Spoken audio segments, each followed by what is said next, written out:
राजस्थान के एक गांव में मोहन अपने बीवी बच्चों के साथ रहता था। मोहन की बीवी बीना दिखने में बहुत सुंदर थी। उसकी सुंदरता देखकर सब गांववासी आश्चर्यचकित हो जाते। बीना की आंखें इतनी बड़ी बड़ी गोल मटोल थीं और उसके बाल भी इतने घने व लंबे थे। एक दिन बीना अपने पति और बच्चों के साथ छत पर सो रही होती है। वो अगली सुबह उठती है तो बहुत जोरों से रोने लग जाती है।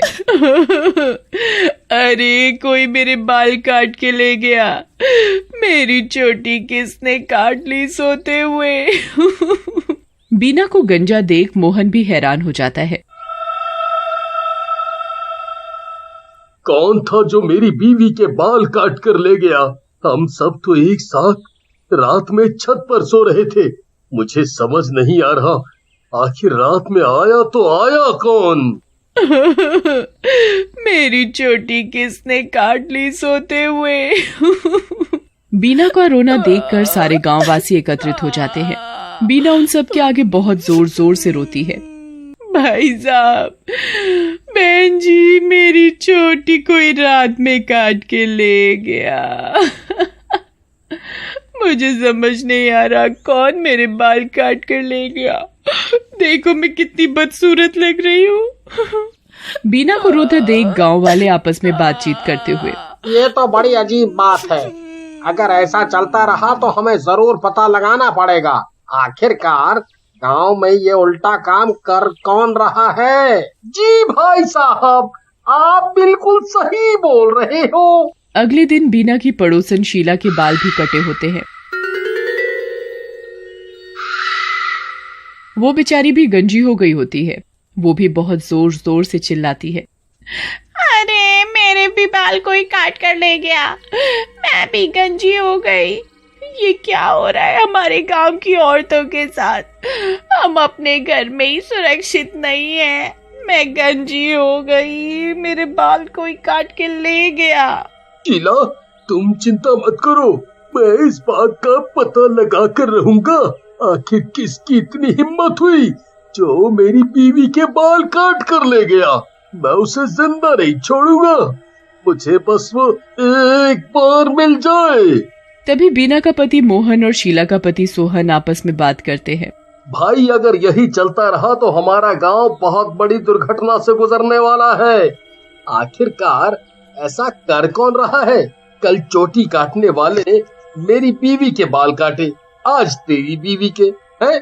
ठीक कह रहे हो तुम मोहन, हमें जल्दी ही कुछ करना पड़ेगा। ऐसे ही गांव में रोज रात में एक औरत की चोटी कटी मिलती।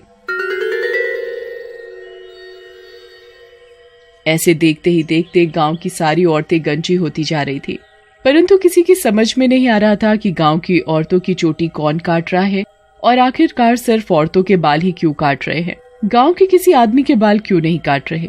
आखिरकार गांव वासियों को पता चलता भी तो चलता कैसे? गांव में सब औरतों के बाल एक चुड़ैल जो काट रही थी। इसलिए गांव वाले पता ही नहीं लगा पा रहे थे कि उनकी बीवी की चोटी काट कर कौन ले जा रहा है, और न ही उनका अभी तक ध्यान चुड़ैल की तरफ गया था। परंतु चुड़ैल तो सबके बाल काट कर बहुत खुश हो रही थी और अपनी शक्तियां बढ़ा रही थी।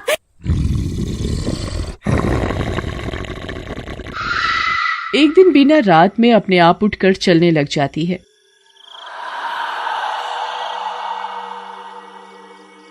बीना को नींद में चलता देख उसका पति मोहन देख लेता है। अरे बीना, तुम कहाँ जा रही हो? तुम नींद में कब से चलने लग गई? बीना रुको। मोहन बीना को रोकने की बहुत कोशिश करता है, परंतु बीना नहीं रुकती और चलती जाती है। बीना रुको। मोहन भी बीना का पीछा करता है। मैं भी तो देखूं, मेरी बीवी आधी रात में जा रही है तो कहाँ जा रही है? आज तक तो ऐसा होता नहीं था, अब ये क्या हो रहा है? बीना का टकली होना और अब रात में बीना का नींद में चलना। मोहन बीना का पीछा करता हुआ चलता जाता है। कुछ ही देर बाद जो मोहन देखता है उसे देखकर भौचक्का रह जाता है। अरे कोई बचाओ मुझे, मेरी बीवी ये कहाँ जा रही है? आखिर मोहन का डरना तो जायज था। बीना आधी रात में शमशान घाट में जो घुसी थी। मोहन तो बीना को शमशान घाट में घुसता देख उल्टा अपने घर भाग आता है। वो घर आकर आधी रात में बड़ी जोर जोर से चिल्लाता है, अरे भाई कोई है, जल्दी दरवाजा खोलो, अरे भाई मेरी मदद करो। और सभी गाँव वासियों को नींद से उठा देता है। अरे कोई बचाओ मेरी बीवी को, बचाओ, मेरी बीवी किसी बहुत बड़ी मुसीबत में है, वो नींद में चलकर शमशान घाट चली गई है, मेरी बीवी को किसी ने अपने वश में कर लिया है। एक तरफ मोहन सब गाँव वासियों को बता रहा होता है तो दूसरी तरफ बाल काटने वाली चुड़ैल को पता लग जाता है कि मोहन ने अपनी बीवी को शमशान घाट आते हुए देख लिया है। इस बीना के पति की इतनी हिम्मत, ये मेरी शक्ति कमजोर करने की कोशिश करेगा। अब इन सब गांववासियों को पता लगेगा कि मैं आखिर क्या कर सकती हूँ। मैंने जिन भी औरतों के बाल काटे हैं वो सब मेरे वश में हैं। मैं कल सारी औरतों को अपने घर शमशान घाट में बुलाऊंगी और अपनी ताकत और मजबूत करूंगी। अगली रात चुड़ैल अपनी ताकत से आधी रात में गांव की सारी औरतों को अपने घर शमशान घाट में बुला लेती है। सारे के सारे गांववासी अपनी टकली बीवियों को रोकने की पूरी कोशिश करते हैं। अरे मर गए रे। पर उनकी टकली बीवी उनकी एक नहीं सुनती और शमशान घाट की तरफ चल देती है। अब शमशान घाट की तरफ एक टकली औरतों की टोली जा रही होती है, जिन्हें एक बाल काटने वाली चुड़ैल ने अपने वश में कर रखा होता है।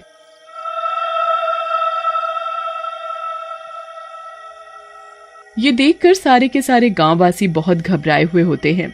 गांववासी आपस में बात करते हैं, अरे भाई हमारी बीवी को क्या हो गया है, ये किसी चुड़ैल के लपेटे में आ गई हैं, ऐसा मुझे लग रहा है। ओ भाई तुम बिल्कुल ठीक बोल रहे हो, हमें जल्द से जल्द अपनी बीवी को ठीक करने का कोई इंतजाम करना पड़ेगा, नहीं तो हम बहुत परेशानी में आ जाएंगे। और एक दिन ये शमशान घाट की बाल काटने वाली चुड़ैल हमारे गांव पर कब्जा कर लेगी। ओए, ठीक कह रहे हो तुम भाई, पर हम अपनी गांव की औरतों को बचाएंगे कैसे? मुझे तो कुछ समझ में नहीं आ रहा। मेरे पास एक आइडिया है। यहाँ पास के ही एक गांव में एक संत बाबा रहते हैं, उन्हें इन सब बातों का बहुत ज्ञान है। अब तो वो ही हमारी मदद कर सकते हैं। सारे के सारे गांववासी एकत्रित होकर उस संत बाबा के पास जाते हैं और उसे सारी बात बताते हैं। बाबा हमारे गांव की औरतों को बचाओ बाबा, हम बहुत बड़े संकट में हैं, हमें कोई बताओ, मतलब बाबा आप बचाओ। बाबा गांववासियों को सारी बात सुनते हैं और उन्हें उपाय बताता है। मैं समझ गया कि तुम्हें क्या करना है। जी बताइए बाबा, आप जो बोलोगे हम वैसा ही करेंगे। बाबा गांववासियों को एक बोतल भर कर गंगा जल देते हैं। ये लो बच्चों, अब यही है जो तुम्हारी बीवी को उस चुड़ैल से बचा सकता है। वो कैसे बाबा जी? कल तुम्हें क्या करना है वो बात बहुत ध्यान से सुनो। जी बाबा बताइए।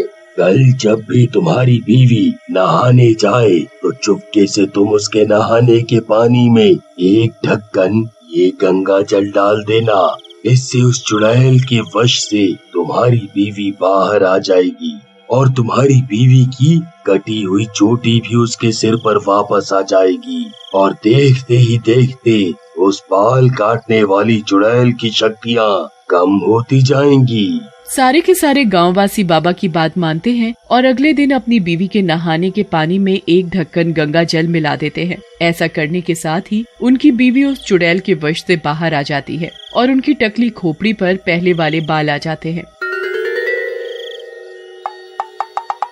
एक तरफ गांव की सारी औरतें चुड़ैल के वश से बाहर आ रही थी, तो दूसरी तरफ बाल काटने वाली चुड़ैल अपने घर में बहुत जोरों से चिल्ला रही थी। आखिरकार उसकी शक्तियाँ जो खत्म होती जा रही थी। देखते ही देखते सारी की सारी गांव की औरतों की चोटी आ जाती है और उधर चुड़ैल आग में जलने लग जाती है। कोई मुझे बचाओ, बचाओ मुझे, कोई मुझे बचाओ। ये तुमने सही नहीं किया, मैं एक दिन बदला लूंगी, मैं एक दिन बदला लूंगी। देखते ही देखते चुड़ैल मर जाती है और फिर से वो राजस्थान का एक खुशहाल गांव बन जाता है।